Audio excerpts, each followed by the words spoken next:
guys, it's Kanan. It's Jesse. And we are the Geeky Saying Couple, and this is our overview slash analysis of Rwby Volume 7, Chapter 9. Sorry this is coming out kind of a little late. It's Con Crunch. It's actually... We leave tomorrow. Yeah, well, technically today, it's after midnight. She's still got a lot of stuff to do. I've pretty much got to go to bed as soon as this video's over with, because I have the first shift of driving. But stay tuned, because the only video we're going to do that'll actually be posted while we're there is our newest reaction, which will be Chapter 9, but we will record our Chapter 10 reaction on Saturday, but we will not be doing our overview until after we get back. Also, one little thing before we get started. We have decided that the giveaway is going to end Monday, which will be... See, today's Thursday, right? Yeah. Friday, Saturday, Sunday, Monday. So, the 13th? I think so. Yeah. I'll double check, but yeah. Yeah, so if Monday is the 13th, then that is going to be the day the giveaway ends. Yes, the 13th. Yep, so January 13th will be the cutoff date for the giveaway. If you're just now watching this video, which hopefully this will be up tomorrow, go to our... first, subscribe. That's the biggest thing you've got to do. Then go watch the giveaway video. All the instructions are there. And then a couple days after Monday, we will make a video going over the questions everyone sent us, and we will announce the winner in that video. So yeah, let's try for maybe Wednesday to have that video up, maybe. We can do that. Unless something happens, we'll keep it posted on Twitter if anything comes up, because we were supposed to have a video up today, and we have constantly had problems putting up that video. Yeah, so. I've tried for 2 days. Yeah. And for some reason, the YouTube studio is just... I don't know if anyone else is having issues, but we definitely are. And it isn't even our internet. Like, we had a good stream of uploading, and it got like to 97% and just quit. Yeah. So, yeah. So we're probably just going to upload it while we're at our friend's house this weekend, because she has better internet. Yeah. And also, once we get back, we are going to vlog the whole entire trip. So we are going to put all that together and do a special video. If it's a long video, we'll make it a 2-parter. So be on the lookout for that. So yeah, another thing before we start, as always, subscribe, hit that notification bell, leave us a comment, share this around, follow us on Twitter, think about supporting us on Patreon, check out our Etsy store, our Square store, our Facebook page, all that good stuff. So, I'm not going to get into too much about this episode because a lot happened, a lot of controversy that actually affected the both of us, but it's kind of died down now, but we'll cover it when we get to that part of the episode. So, without further ado, let's get into Rwby Volume 7, Chapter 9. Okay, so the episode starts off with this shot of Mantle. I had a slide before this one, but my phone glitched. Showing that Mantle is definitely now covered in snow, and it is snowing. So, I didn't catch it in the reaction to Chapter 8, but yeah, the reason why it was raining is because the heat grid in Mantle was keeping it warm, so the rain was automatically, the snow was automatically melting and becoming rain. And we see here that Pietro and Maria are giving shelters to some people in Mantle. I guess it's just a little bit more warmer in there. Maybe the residual heat is still in there for them to help keep some people warm. But things are starting to get... Sorry, I've got this freaking cough. Things are starting to get a little bit bad in Mantle. And it's to the point where everybody's looking up at Atlas, wondering what the heck's going on. People are already wondering, did Atlas turn the heat off on purpose? That's mostly the big thing that's going on. Did Atlas do this on purpose? Are they trying to get Mantle? Like, Are they trying to just like? is this like a threat? Yeah. Pretty much, if you don't listen to us, we're going to take your heat away. So yeah, not a very good situation going down in Mantle. Which the situation in Mantle this whole volume has been really really bad, and this is pretty much the tipping point. So, back up in Atlas, speaking of Atlas, the council is continuing to grill Ironwood. Um, and Jacques is just sitting there, just loving this. You can just tell by the look on his face. He is loving this. He's using this opportunity and the fact that he's won a seat on the council to just really try to get back at Ironwood. And then this is where his downfall kind of starts.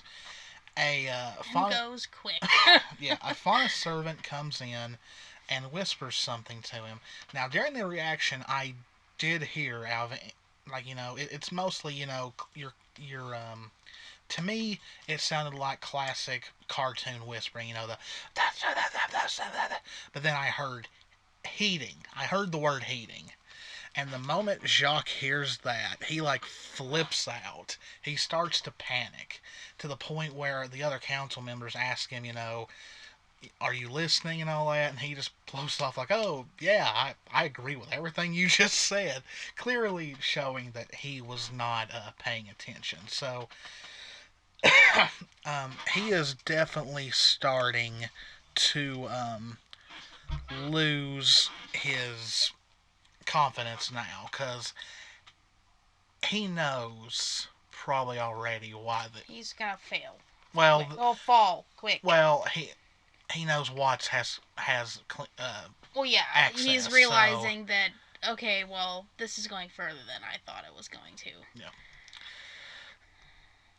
So then Robin steps in and she starts grilling because Ironwood doesn't know, but we know that Robin knows about the Amity Tower.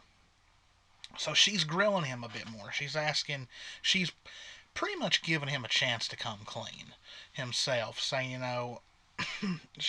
well, typically it's pretty much, you don't know, but I know. So why don't you just spill it, pretty much. But Ironwood is standing his ground. He's saying he's not lying. He's not keeping any secrets or anything, which, yeah, he still is. So that's a very apparent lie. But he's determined to keep his ground.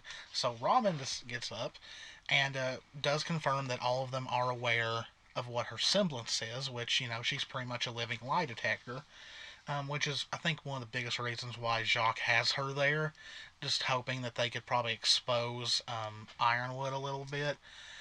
And it is kind of menacing having Ironwood sitting there looking at Robin's hand, knowing what could happen. And it's a very tense-filled moment.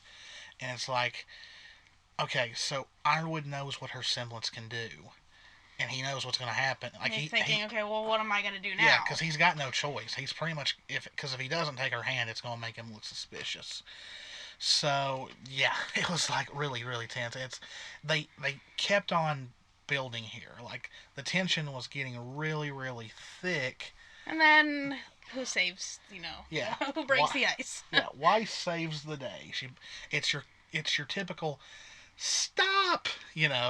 Opening the door dramatically, just having this whole entire classic hero's entrance in a way. Which we were both quite shocked from this point on. Yeah, well, I was shocked that it was happening this fast. I thought maybe something was going to get in Weiss's way before she was able to get there, but no, she just walked right into the dinner party. And Jacques already looks freaked out. Like... Oh, shit. Yeah. That's the exact look. There's no other words for that. Well, at this point in time, surely in his mind, he's like, there's no way she knows anything. Because how... Yeah. Like, he's not going to automatically jump to the conclusion that Willow told her about the cameras. He didn't even. Oh yeah, that's right. He doesn't. He even doesn't know know yeah, about them. Yeah. So he's probably more or less just shocked that she just barged in like that, and then they haven't even pushed play yet, and he already knows he's done. Like he plays it off like he's not, but deep down he. And the council members, they know who Watts is, because they're like, is that Arthur Watts? I'm like, oh my gosh, they know who Watts is. That's great, you know. And this is all their reaction. Like, that's impossible. He's dead, and it's just one of those great moments. And I loved like.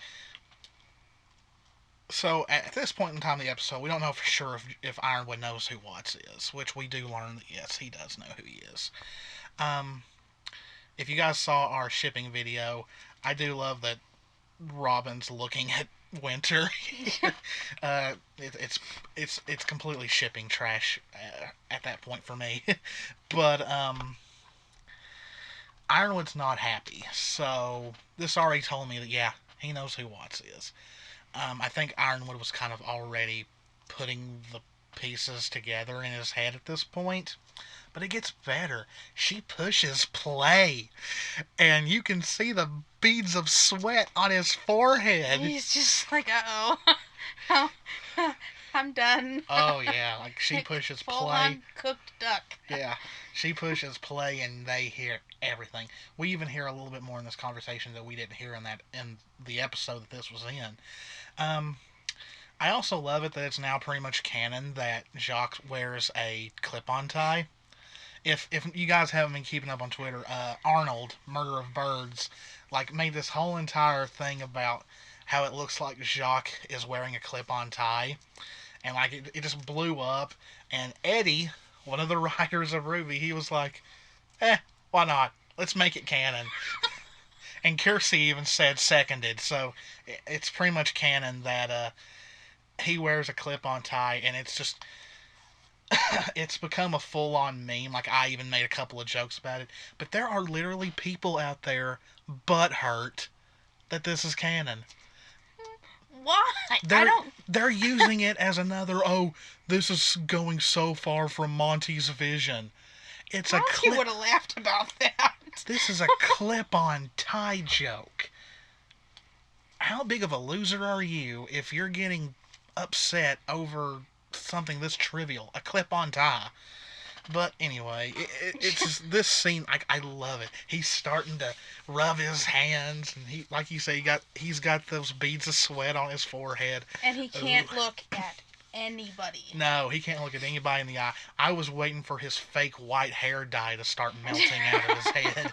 Like, just you ain't gonna have to worry about looking like a schnee anymore, buddy. And like the reaction from the council it was just immediate. And look at Winter. Ooh, she is boiling inside because she has a slight smirk because she's watching her father fall. Fast. So I'm sure, just like why she knows her father weaseled his way into this, and here he is getting caught red-handed in front of Ironwood, in front of the council. It is just... Well, the little smirk also, think about it, like some of the things she said, we don't know what she went through when she grew up. So, and for her to get out of there fast as she did. I think Willow's condition can give us a little bit of an idea, but it's just... This whole section was so therapeutic. It's just like... So yeah, everyone's reaction to what they're hearing. They're pretty much hearing it confirmed that Jacques knew about the warehouse massacre. And Robin is... like, because this was her support. And guaranteed the seat as well, pretty much. Sway the vote. Well, we don't know what they're going to... Yeah, well, we don't know what they're going to do yet. But what Watt said about swaying the vote for him. Well, but I think they're more horrified that Jacques knew about the massacre, because it was Robin's supporters that Tyrion killed. So, she's horrified, everybody's horrified. And here's why. It's like... She's disgusted. Like, this is her father. Flesh and blood. that did this. And it's just like, you know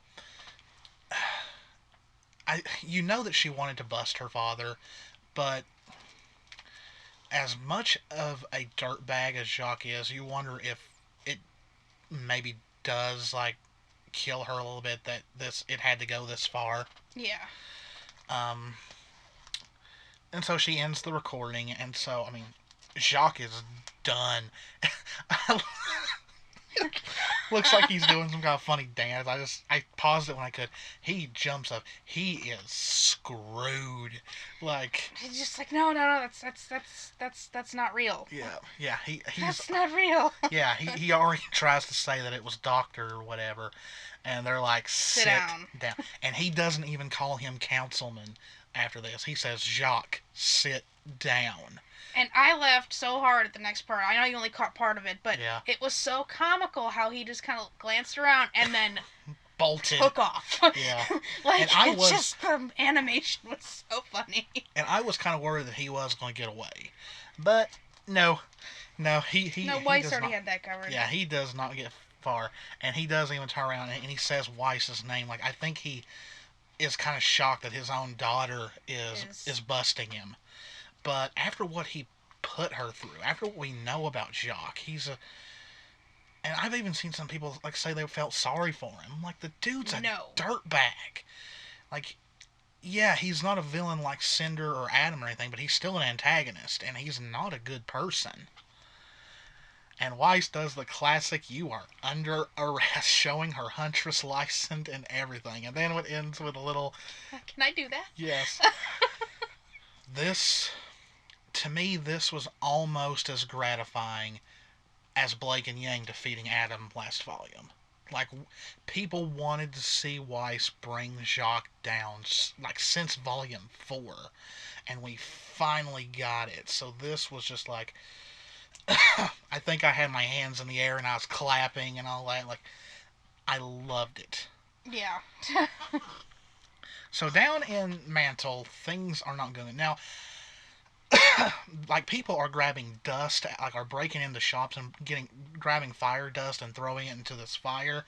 Now, I don't know if they're trying to torch the place or if, I think they're just trying to get warm. Yeah, they're said, well, you take the heat away, we'll make our own. I think that was said. Desperation is setting in here, because, like Weiss said in Chapter 3, without heating or a projected aura, and there's probably people in Mantle who do not have their aura, the cold down in where Mantle is, around Solitas, it could kill you in a matter of hours. So I think it's that instinct to be warm that's driving these people up the wall. When they throw the fire dust in, it causes this, big old, not really an explosion, but it grows. Kind of like in real life when you throw gasoline onto a fire. Yeah, like it really goes. And, of course, Watts is watching nearby, and Tyrion joins him. Now, the great thing about this scene right here is it's a great example of dramatic irony. We, the audience, know now that the good guys, Rwby, Weiss, and all them, are on to Watts and Tyrion. They know who they're dealing with now, but Watts and Tyrion have no idea that they've been figured out. Yeah. And of course we, the audience, know that. So it's really interesting to see what else plays out in this volume.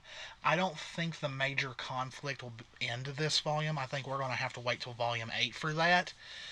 But I just wonder once we get to the ending, I wonder which group is going to have more of a conclusion this volume, and what will be the conclusion next volume. And so the soldiers down in Mantle are starting to report in what's going on. Because remember, Team Rwby and Ironwood and all them up in Atlas right now do not know exactly what's going on. Jacques knows, but they don't know yet. So now, the little trial has shifted gears. Now someone else is on the hot seat. Like, literally, they have got him surrounded in a seat. And it's funny, you got Team Rwby and Penny off to the side. They're just watching. And, like, now Ironwood is asking the questions. Ooh, it's so good. Don't you just love karma? Yeah, because Jacques' whole, steering the conversation himself, Which was alluded to by, um, Oscar. yeah, in the episode before this one. And that certainly has Oh yeah, changed. that might have been a little bit of foreshadowing on Rwby's part, but yeah. So this is pretty much a show that Clover is now getting the reports of what's going down in Mantle. He doesn't say anything right now. He does leave to learn more, but we're we're getting the whole thing like we know what's going down in Mantle, but they don't, and now they're starting to get word. So Ironwood pretty much calls out Jacques. How and he even states that that we now know that Watts and Tyrion are working together. Um, so they're pretty much just trying to they're pretty much interrogating Jacques at this point, and Jacques is still playing innocent, saying it's a reach, being his total douchebag self. And I love this scene because Ironwood brings up that he pretty much says word for word what really happened, what Watts was able to do, and he looks at Penny and says they framed it on somebody else. And you get this sad little look at Penny, like, God, Rwby knows everybody loves Penny. Why do they gotta tug at our heartstrings on her? I just and this cute little nuts and bolts moment of Rwby trying to console Penny. So at least now we know that at least the council members hopefully believe that yes, Penny was framed. And now Ironwood is really Raging. getting in Jacques' face about what Watts has control over now, and Robin is not happy as well because those were her supporters who were killed, and she states right here that their blood is on his hands, and the council members agree that he should be jailed and tried for, I believe, treason and accessory to murder. Yeah, and he's still trying to play it off, saying it's a big reach and that they don't have enough to really convict him. And Robin loses it. She literally throws a chair in anger over this dude because you know this whole thing does affect her a lot because, like I said, it was members of her support that were killed. Plus, she was cheated out of the election by this guy, so of course she's angry. And now they start getting the reports that the heating in Mantle has went down. And Winter gets in his face, and we learn through this whole entire thing that he doesn't have access to the heating. He's been locked out. And that is not good. And they even state people are going to die if they don't get that heating on. And of course, what else is that going to cause? The Grim. And I love how this volume they're making Grim more of a threat again. Because there for a while, the Grim were just becoming like basic video game monsters in an RPG that you fight in random battles. So Ironwood is kind of starting to panic a little bit because what he's been wanting to avoid happening is starting to happen. And Rwby, says, we've got to do something, and this whole scene right here was amazing. He starts talking to himself pretty much, and he pretty much ignores in this whole stream of scenes. Robin is standing right there. Yes, and the council members. Because he mentions pretty much about he says she'll find out about it, and he's just mumbling to himself. In which Blake, is asking another important question: is there any way they can track Watts and Tyrion? Which Ironwood does bring up that they'll stay mobile, which is exactly what Watts said.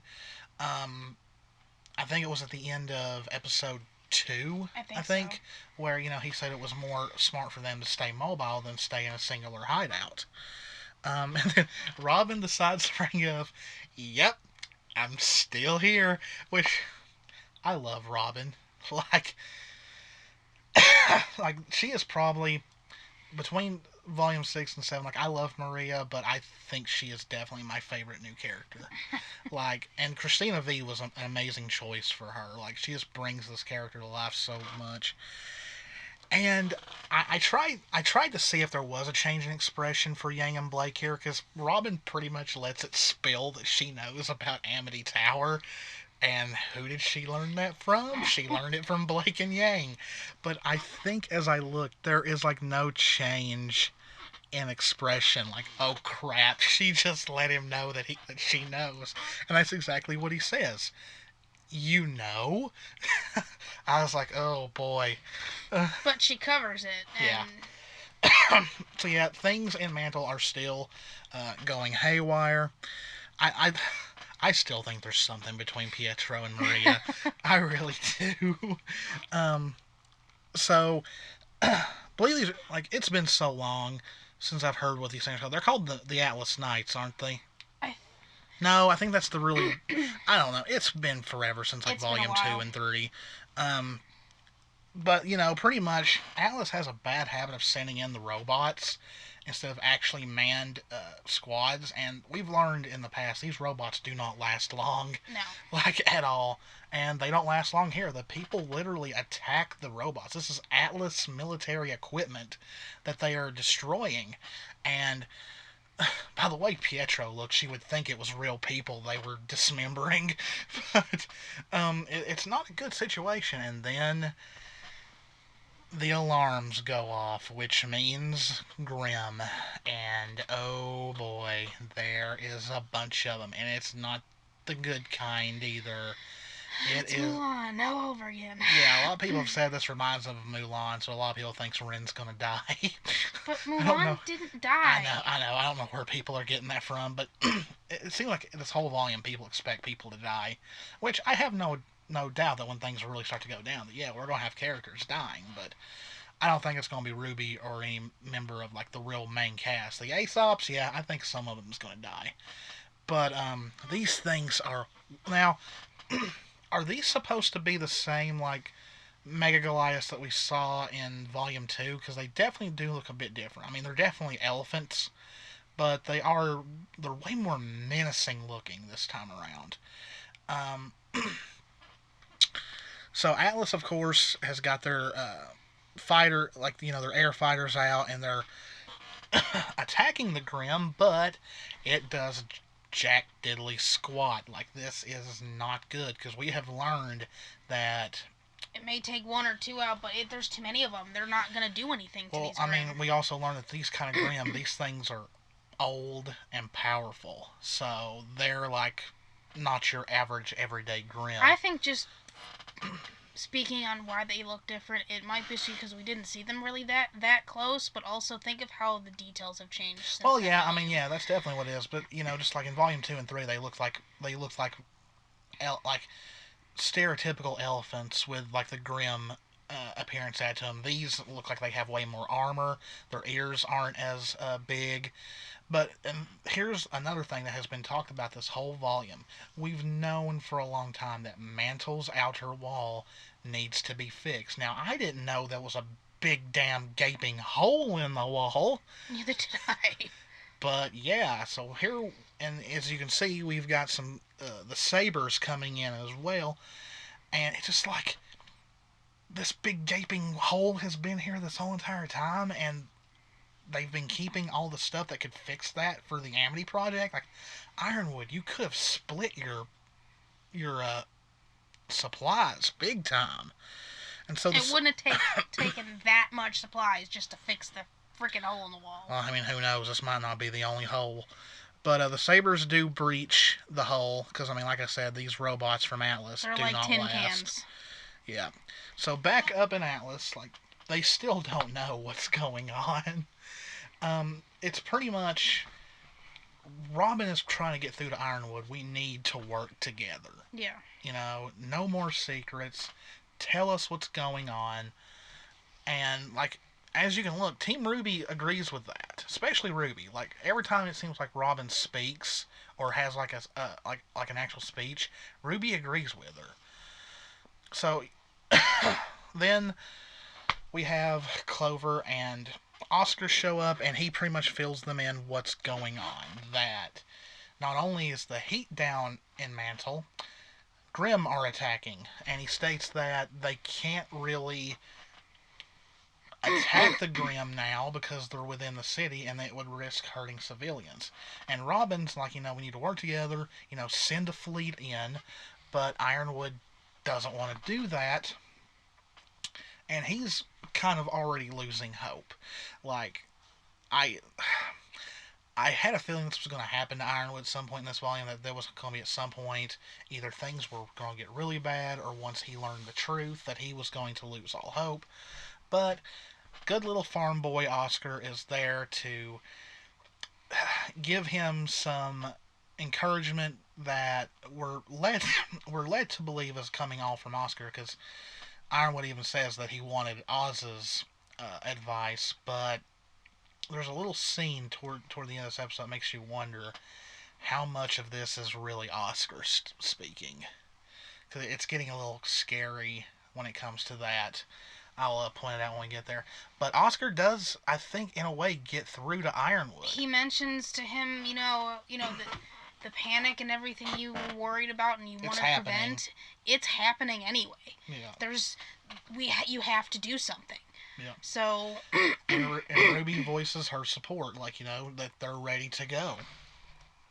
And, even Clover and Robin look like, they believed in what's being said.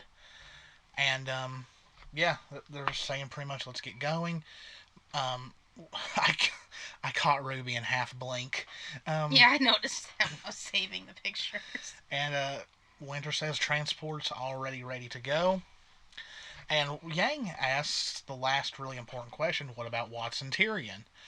And once again, Blake, being very hyper aware of Yang, just can't help herself but look, which Ironwood says something very interesting. He says, leave them to me.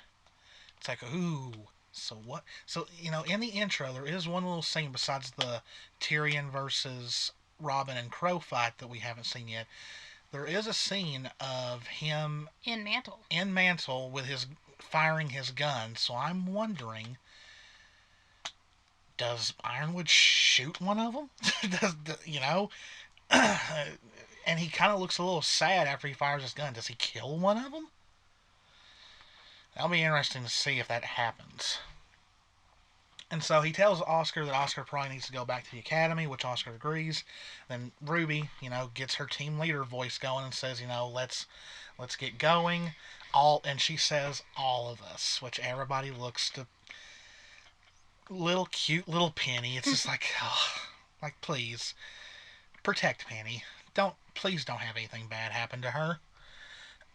And Clover, agrees with Rwby and says, let's go. And everybody loves this confident look on Ruby's face as they leave. And I love in the background, you got Jock, like his whole world is over. He's done. Yeah.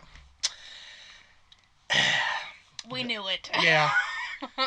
Well, really, at first I was like, oh, why are they focusing on this random waitress? And then she smirks. Yeah. I'm sorry, you can't. That look cannot be duplicated by anybody else. Nope. I'm like, oh boy. We've seen that smirk before. Yeah, I'm like, oh boy, it's best girl. They're there. They're here. I was like, oh boy. Okay. So these next few slides, believe it or not, have been the cause of one of the most worst outbreak of outrage I have ever seen in a long time in Rwby. I'm just going to go toward the end of these because there is something I want to point out. But, pretty much, Rwby has decided that she wants to tell Ironwood the truth, and Oscar says the same thing. They say it at the same time, and Rwby does offer to do it, but she's rushed by Marrow because the transport is leaving and she needs to go, and so of course Oscar offers to be the one to tell Ironwood, and she Yang's done the same thing. The It's little probably where she got it from. yeah. It's her sister. Okay. So what about this scene caused outrage? Okay. No offense to White Rose shippers. I've got a bunch of friends on Twitter who are White Rose shippers. They're good people. But this scene was very, like, it was cute. It was. And it was pretty much like two awkward kids talking. Now, could it be 100% platonic? Yes, but I'm sorry. Ever since Rwby and Oscar met in Volume 4, it does seem like Rose Garden might actually be a thing. Now, when people talk about age, they have like a three-year age gap. Me and Jess are 2 years apart. Okay, we met when we were still teenagers. You There's were like, also another couple in anime that have a pretty middle school, high school, oh yeah, almost Sailor college. Moon, Sailor Moon, Mamoru Tuxedo and Mask. Usagi, and that's very common in other countries. When we met, what grade were you in? I think I was end of my sophomore going into junior. Yeah, and I had graduated high school, so yeah, we have about a 2 year. So technically, I still would have been in high school, and you would have been going into college. Yeah. So there's age gap. My mom's 10 years. My mom and my stepdad are 10 years apart. My mom and dad were 9 years apart, so there's that. I understand people having problems with Oz being there, but the thing is, you can't expect Oscar to never fall in love with someone around his age because of that. Are you expecting Oscar just to never fall in love? This doesn't mean we ship this. No. Like, I don't necessarily I like ship the ship Rose name, Garden. and I think it's a cute friendship thing because it was a cute. But if it goes the romance moment. route, then it's fine. Okay, But yeah, I'm not a Rose Garden shipper, but I'm not technically a White Rose shipper either. Though we do ship it, but we're not. We're not hardcore. No. Like, I do not think White Rose is going to happen. It's adorable. Yeah, it's adorable, but so far what we're given in the show, there's no romantic build-up. There's nothing pointing that way. Just like we ship White Rose and we ship Nuts and Dolts. Yeah. I'm more of a Nuts and Dolts shipper than I am a White Rose shipper. But this caused... Okay, so early in this volume, when Penny came back, there was a little bit of a shipping war and I don't know if it happened the other way around. I can only speak for what I saw myself.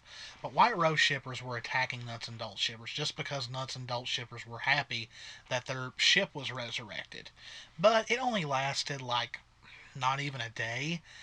But this last, like, you had White Rose shippers calling Rose Garden shippers pedophiles. You had them attacking people just for liking the ship. You had White Rose shippers attacking Rose Garden shippers for just being happy. Now, I did hear that some Rose Garden shippers were rubbing it in White Rose shippers' faces. Which, that's not right either. No, that's not right either, but I can only tell you what I saw. I didn't see one Rose Garden shipper on my Twitter feed fighting, insulting White Rose shippers.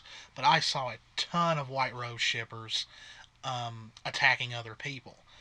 And both of us lost several followers just for saying, if it happens, it happens. Leave people alone. We did a shipping video that we recorded before this all happened, and we still got shit on for what we said in that video. So, I'm sorry. This is why a lot of people in the basic fandom think shippers in the Rwby fandom are toxic. It's behavior like this. And I saw people saying, oh, well, if White Rose doesn't happen, I'm going to feel queer-baited because they released White Rose merch. I'm sorry, but you shouldn't use merch as a confirmation that your ship is going to happen when it hasn't had any build-up in the show at all. Us Bumblebee shippers got excited for the Bumblebee merch because it's obviously happening in the show. If Bumblebee wasn't happening, I wouldn't have been excited about the merch. I probably wouldn't even have bought it, really. Just because, I mean, it's a cool shirt, but I mean, it just, why buy it if it's just that, a shirt? But I mean, they were even calling it Bumblebee merch. They When the first round came out, the background of it was black and yellow. But it's people got excited because Bumblebee is obviously where they're going. With White Rose, it's not real. It's not where they're going. Obviously, in the show, as of right now, they may change that later. But don't attack people for being excited about their ship getting some interactions in a show, because it just shows you that you're being salty and kind of hypocritical. Because I saw a lot of people who are White Rose shippers who were defending Bumblebee shippers when, after Volume 6, when we were getting shit on by, like, Adam apologists and other homophobic people. But then you turn around and attack people for enjoying Rose Garden. That's not good, guys. It's not a good look. It's not a good look at all. Because we don't know if Rose Garden is going to happen. Might it happen? Yeah. With what they're showing us in the show, of these two kind of having that awkward flirting in a way, then yeah. And what I love about this shot right here is another kind of telling thing is Marrow is giving them the kind of same look he gave Blake and Yang in Chapter 3. He even says, kids. Yeah. So that's kind of a parallel there. He's giving the same annoyed, exasperated look to Rwby and Oscar that he did to Blake and Yang. So who knows? I mean, this is really, I don't know. It's just, I kind of didn't want to discuss this because I have a feeling it might cause something else. Hopefully not. But it's just, yeah, this was a very tiring day. Like, I couldn't even remember of half what happened in this episode for most of that day because of the shipping. I wasn't Stuff. even on Twitter, and I was losing people. Like, I had no part in any of it.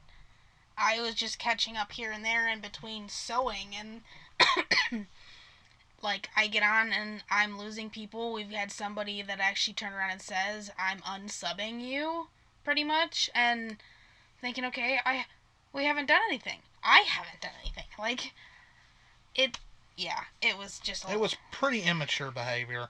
I mean, and like, if you unfollow somebody or unsub somebody for having a different opinion about your ship when they're not trying to be disrespectful or nothing, they're just giving their opinion, it is petty behavior. And I got called a dick for that, for saying it was petty.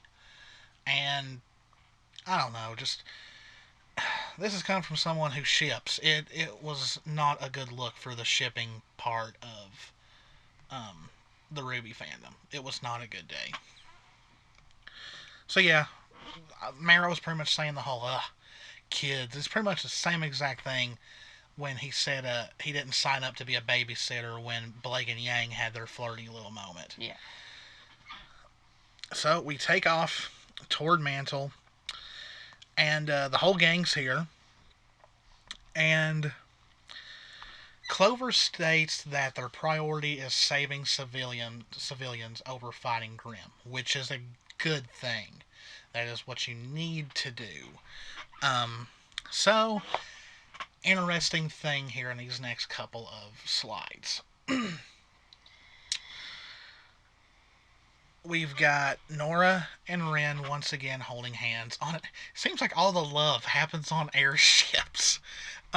So this is kind of a callback to their hand holding on the airship in Volume 4. But with the lighting, it being nighttime, it's also kind of the way it's shot. It's kind of a callback to Blake and Yang holding hands at the end of Volume 6 on the airship. Like, there's so many.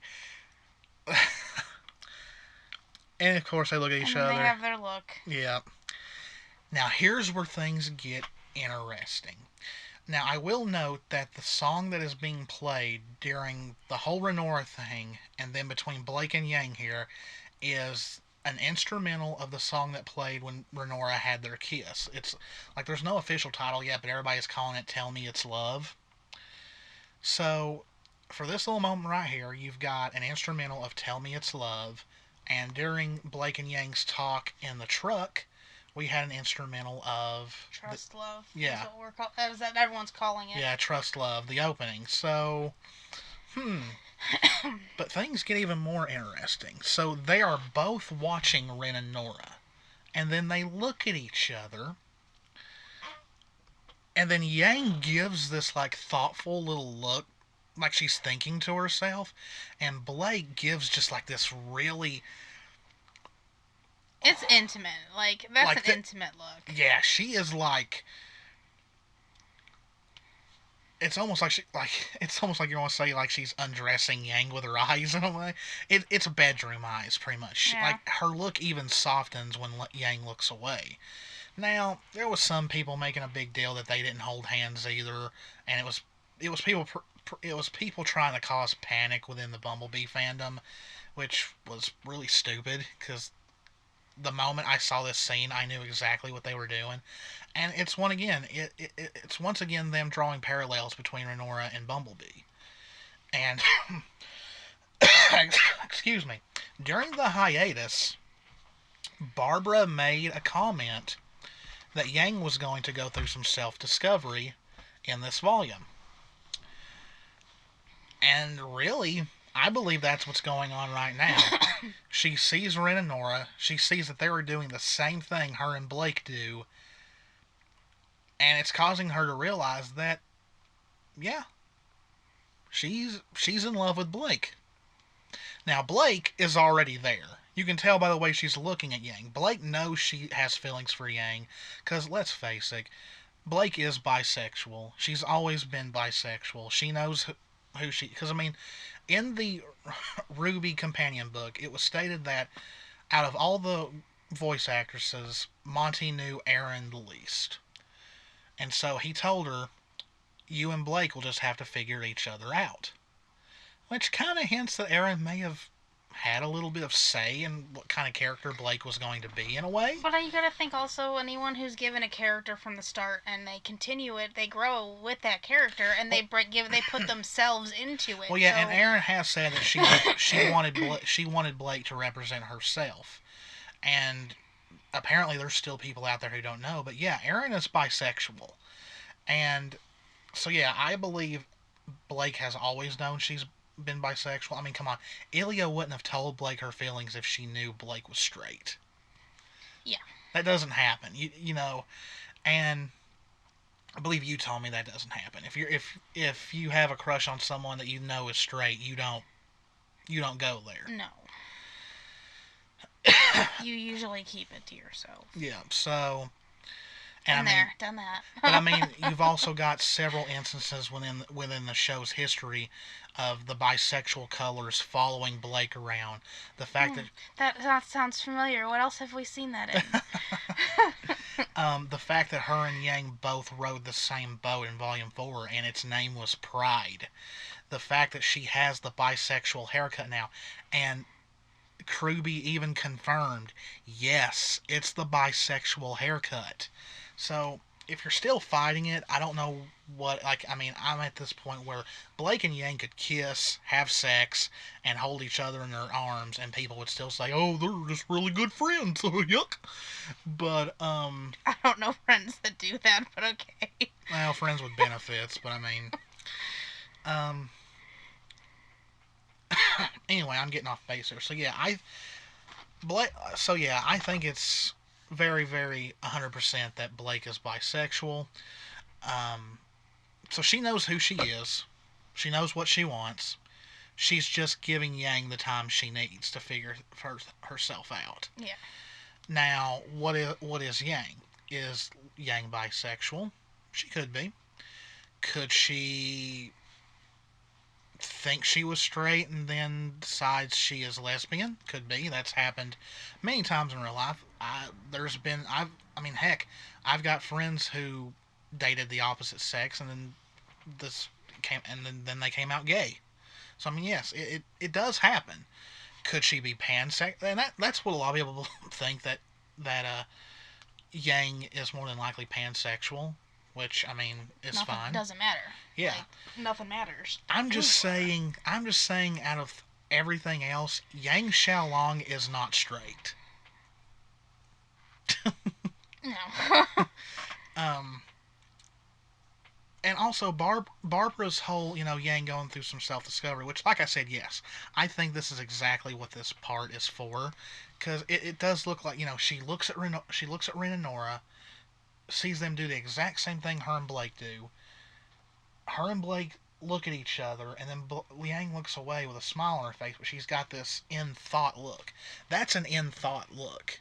While Blake doesn't stop looking at her, and her smile gets a little bit more like, like it's a very subtle change, but the smile does change, and her, like, she gets a little bit more, I don't want to say seductive looking, but I mean it kind of is in a way. It's very intimate. Yeah, so, but also this goes back to what Monty said about they're on a path to having these characters figure themselves out.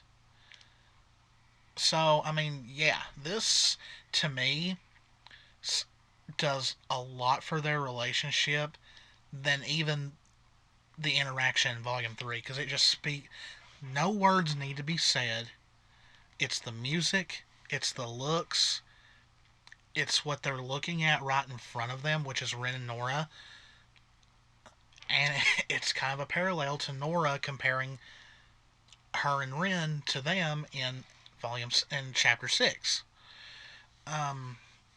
So yeah, to me this scene spoke volumes. Um, and it's a simple scene, but it's very, very powerful. So back in Atlas, we learn that Ironwood has told Robin and the Council about Salem. Robin looks worried. And the Council are talking, she can control Grimm, and they're like, well, I don't think Ironwood would lie about something like this. So yeah, now the top powers in Atlas know about Salem. So this screams total war is going to eventually happen. Like, that's just what it seems like. And then Ironwood learns the truth about Salem, that she is immortal and she cannot be killed. And he wants to know why Oz never told him. And, I believe Oscar says something like he didn't want them to lose hope or anything like that. But, I mean, Ironwood is devastated. But some good does come out of this. He states all they can focus on right now is saving Mantle. And that is one of the best things he has said this entire volume. Is he is finally getting his head out of his ass, and he is no longer realizing that everything that everybody was saying, Nora, I mean, I know Rwby said stuff, all of everybody has been right the entire time. Yes. And he's finally seeing, yes, this is what we need to do. Yeah. Now this also points to him seeing, okay, this is why Robin was doing the things she was and stealing things. And obviously the hole is another reason why she was stealing. Like, to help everybody. Now, Oscar says something right here, and it's interesting because Ironwood's reaction is, you make it sound like you were there. And it's like, ooh, because earlier in the volume, Ironwood said eventually, you won't know who is who anymore when it comes to him and Ozpin. So we need to know. What we need to know is if Oz is creeping back, or if he's just absorbing more of Oz. Yeah, like it's already starting. So this was a little scary in a way. I love this. Ironwood tells Oscar no more secrets. He doesn't think he could handle it, and Oscar says me either. So poor Ironwood. He needs like a month's worth of naps. So back on the airship, where while Ren and Nora and Blake and Yang are, having love vibes, the ship gets attacked by a new Grim. I believe the fandom has named this one Terry. I was wondering what name, because the And you were Godzilla one was Kevin? something like that, or no, Lenny. Lenny the Leviathan. Um, so yeah, I forgot what they said the thing was, but you were right in the reaction. It's kind of like a pterodactyl. yeah, in a way. So it's shaped too much like it to not be. It just doesn't have a pointed beak like a pterodactyl does, but it's narrow, but it's yeah. not as yeah. And this thing, so so some funny things going on here. Blake and Yang are just looking at each other. Poor Blake, her ears are down. She looks worried. Ren's holding Nora. Yeah. John is focusing. Yeah. And we find out why in a few minutes. Yeah. Ruby's just... Well, I didn't realize in her reaction, but Weiss is keeping her grounded. A gravity glyph is below Rwby. Yeah. And Elm is keeping Clover and Crow rooted down. I don't know what Vine's doing. He's balancing. Okay, I can't tell what he's bouncing on though, but this thing will not let go of the ship. Harriet is spinning this thing around, and everybody's feeling it. I love Weiss is just trying really hard to concentrate, but still looking poised as usual. And there. That would be why he's focusing so much. John is still Vomit Boy. And he almost brought that back. Yeah, he will always be Vomit Boy. I did not like this. I think someone made the joke on Twitter that this Grim was homophobic. Because it came very close to... I mean, I'm sure their aura would have taken most of it, but this thing almost hurt Blake and Yang, and the looks on her face is like, just look at Yang's eyes. Yeah. Her pupils are like gone. And then in comes another one, and boom, large explosion. They start going down, and Crow's like, well, it's time to go. I would love to have a job where jumping out of an airship is routine. And I love that Clover opens the door and the Grim is still there, and he's just being all nonchalant, which I think it was more than likely Yang. It looked like one of Yang's shots that finally got the Grim off the ship. Yeah, as you can see in the background, Nora's jumping. Like, I wish I could have the guts just to casually walk up to the opening of an airship and just jump. No parachute, no nothing. Now, this is interesting because we learned in chapter 4, I believe, that the Aesops don't see each other as friends, but this scene here kind of contradicts that because we see a little friendly banter between Harriet and Elm, which was kind of cute. It's more so Harriet's view on things. Maybe. Now, Clover does say that everyone has their hunting assignments, and it's funny because mostly everyone's gone. Weiss is already gone, but Rwby is still there. So, interesting that the two partners for that half of Team Rwby are not going together. Which, of course, Blake and Yang are going together. So hopefully we do see some good Bumblebee action fighting the Grim, and like I'm talking in general for everyone else. Hopefully we see a lot of great action in Chapter 10 and see some great character moments during the action. And then this little scene between Clover and Elm. So yeah, they obviously are close. But I mean, then again, Elm did say that this wasn't the schoolyard. So I'm just wondering, like, what's going on here, you know? And then Harriet punches open the cockpit window and looks back at Rwby and says, try to keep up, which Rwby likes that. Well, yeah, because the banter of Elms don't stay too long. Yeah. And so I really like this scene. You got Rwby up here toward the moon, zipping away, and you've got Harriet running along the airship. So it appears that Rwby and Harriet will be partnered up. Which it might be because of the Grim, because of their speed. That might be something. Why? And the only two left on this very, very fast falling airship is Crow and Clover. And we get another moment. Yeah, we get some more Lucky Charms. Once again, Clover winks at him and just dives away, and Crow smiles. Show off. Yep, show off. So that was interesting. So they all all jump off and the airship crashes. Then we go back to Shenee Manor, and I don't really know what to make out of Whitley's look here, watching his father get arrested, because it's been kind of confirmed now that he's just a victim like all the others. But I don't know. I guess for anyone, it is like any kid, it is kind of traumatizing to watch one of your parents carted off by the police. But I don't know. I'm still trying to figure Whitley out. But yeah, as we see, we finally get to watch Jock be carted off with handcuffs. And Willow's there to see it. And with the typical, you know, Don't touch me. Don't do that. He says, and I love it. Like, when the moment I heard it, I busted out. I don't think I busted out laughing, but I think it was funny. He's like, don't touch me there. It's like, what?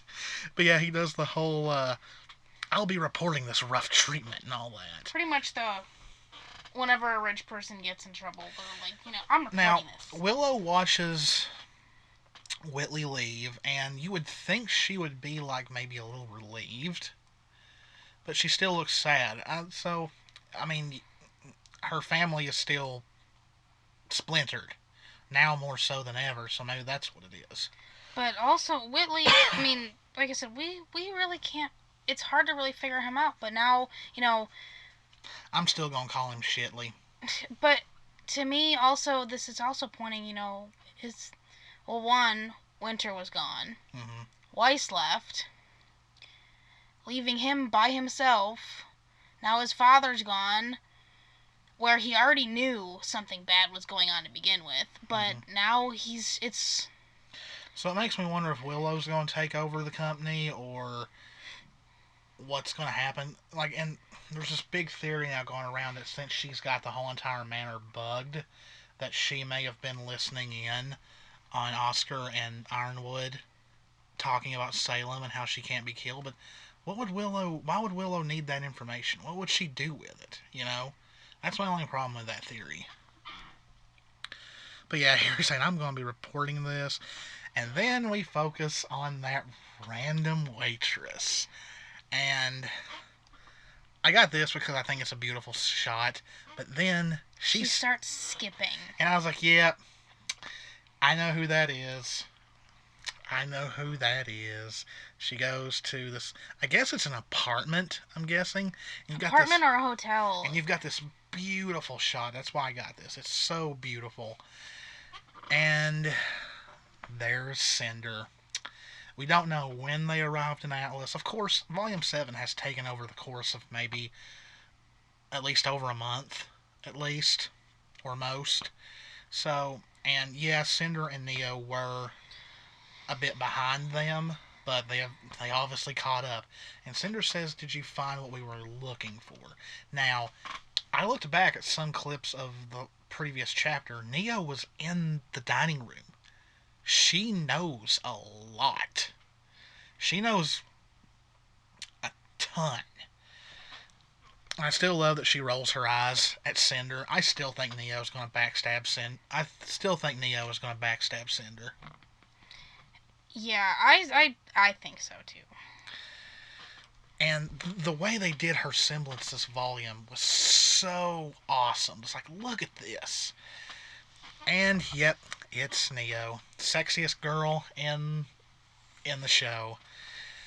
And so yeah, Cinder asked her, "Did you find what we were looking for?" And she looks like this cute, unsure. Then she gives Cinder this look and gives her that. I guess signaling that yeah, she has. We don't know yet what they're looking for. I mean, is it the relic? I think it's the maiden. Yeah, it could be the maiden. It could be the relic. It could be Rwby herself.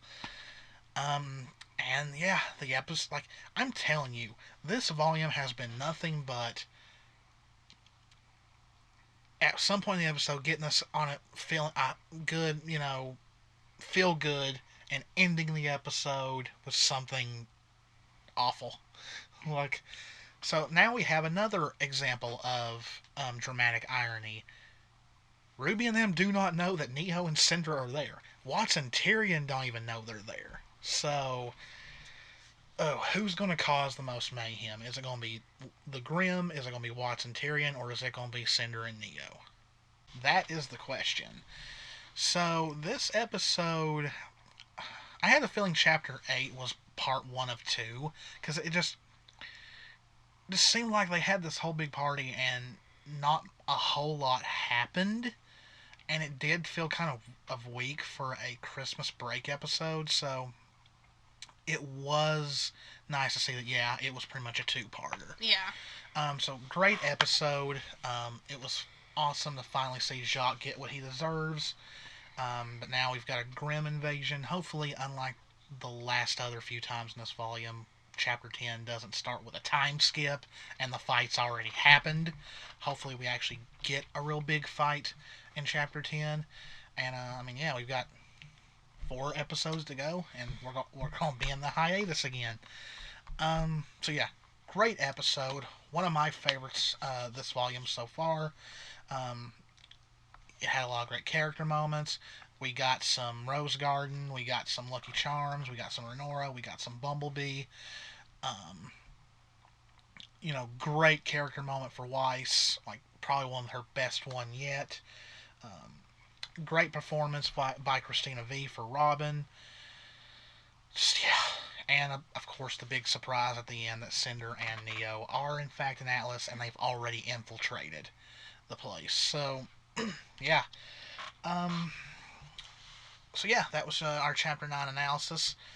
Um, just remember, guys, our Chapter 10 analysis will not be up until after we get back from our trip. Um, like I said, we will have a vlog. We will have a series of vlogs come out for the trip. To look forward to whenever not this week, of course, but next week when the Chapter 10 reaction comes out, because we'll be in cosplay for that one.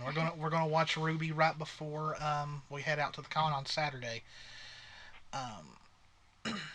So remember, the giveaway deadline is Monday. So if you're watching this and you want to win some stuff, uh, subscribe, go watch the giveaway video. All the rules will be there, and then we'll announce the winners in a video later next week. So yeah, hope you guys enjoyed this video. Remember, more content is coming later this year. Where I'm going to be doing some Let's Plays. I've got some video game countdowns I want to do. We have another story time video that's ready to go, but that's the one that's been giving us problems to load up. So be on the look for that. Maybe tomorrow, Friday, we'll find some time to upload it at our friend's house. And you got any parting words? I know you've still got some work to do. Yeah, I've got a little bit of work to do. And I got to get in bed.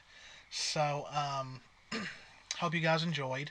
If you did, please think about supporting us on Patreon. Please subscribe. Hit that notification bell so you'll get notifications whenever we post a video. Way more content is coming, especially now because it's slow time at work. I have a lot more free time now. She has some more free time as well. So a lot more is coming. So please stick around for that. Check the description below for our Twitter accounts. You can follow us on there for more info on videos and other things going on. I also post a lot of theories on there. Our Etsy store, our Square store, our Facebook page is down there. Our Patreon is there. And hope you guys enjoyed, and we will see you in the next one. Bye. Bye.